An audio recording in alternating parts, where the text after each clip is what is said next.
Hey guys, welcome to E&Y Reviews. I'm Emma, I'm Yohit. and we just finished watching Insidious Into the Further, which is the sixth and most recent installment in the Insidious franchise. The scary movie. Yeah. So the movie starts off with this little girl named Gemma who goes into her house after school, and you see her mom, and her mom's acting a little funky, a little weird.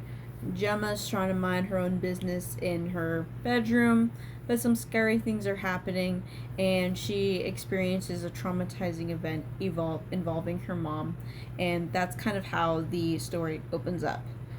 So fast forward 20 years, and she's now a mom of her own, a mom to a 9-year-old girl named Maya, and they're living in the same house that she grew up in, and things are going well. She's a dentist, and she's got a boyfriend, all the things.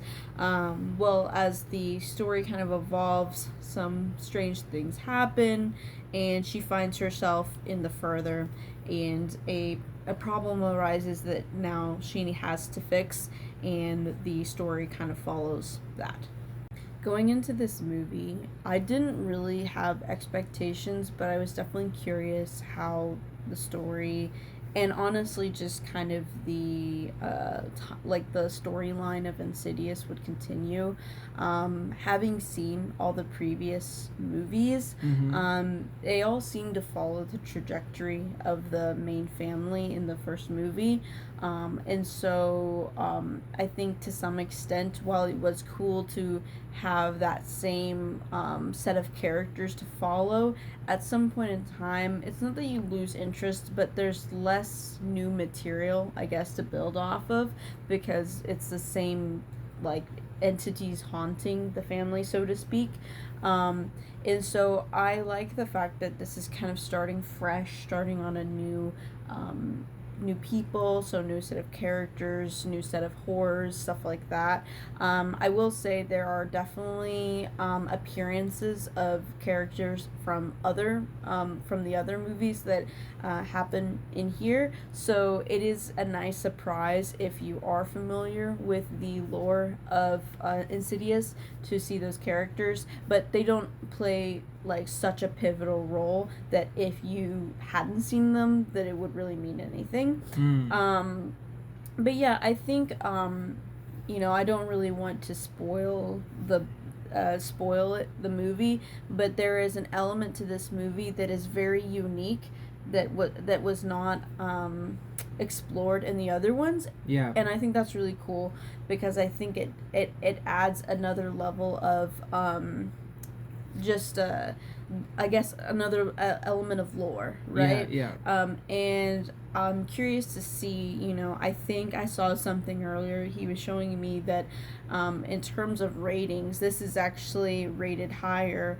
I don't know if it was Rotten Tomatoes or whatever, rated higher than the first Insidious movie, which is kind of crazy to see because the first Insidious movie is really good, and it just kind of all kind of teeters down from here. So I think most people were probably expecting this to just be another cash grab, trying to just whatever. But I truly do think that this is an opportunity and will reignite the franchise.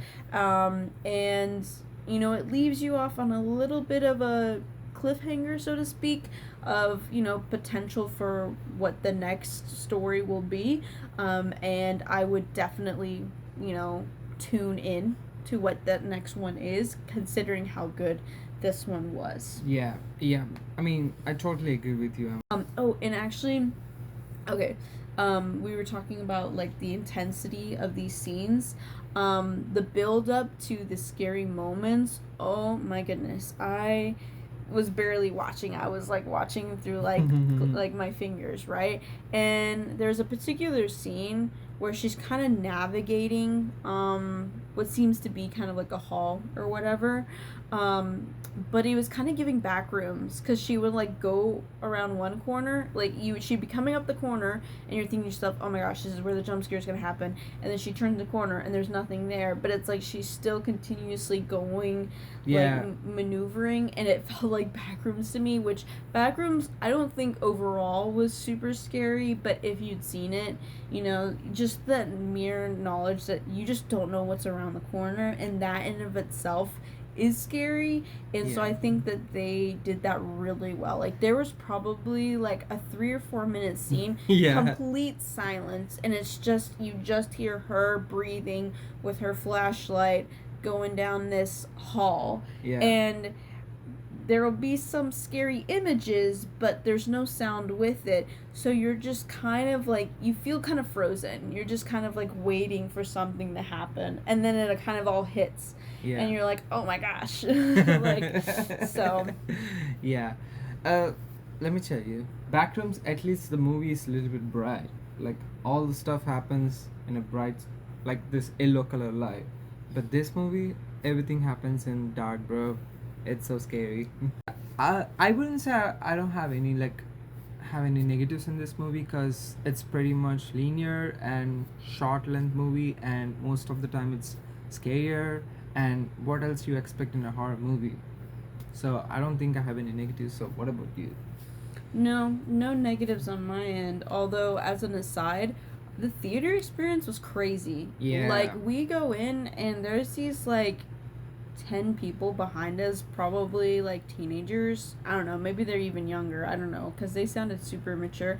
They were talking for the first like 10-15 minutes, Yeah. and everyone was telling them to be quiet, and Right. eventually an AMC person had to come in and like talk to them and had to escort them all out. Yeah. And I was like, thank God. But then towards the last 10 to 15 minutes, another guy started talking, being like, oh yeah, like Yeah. I was expecting that, blah blah blah. He blah, was blah. just repeating the same sentence what is displaying in the movie. Yeah, and we found out afterwards that he was like drunk, which Yeah. it sounded like it, but I was like, what is wrong with theater etiquette?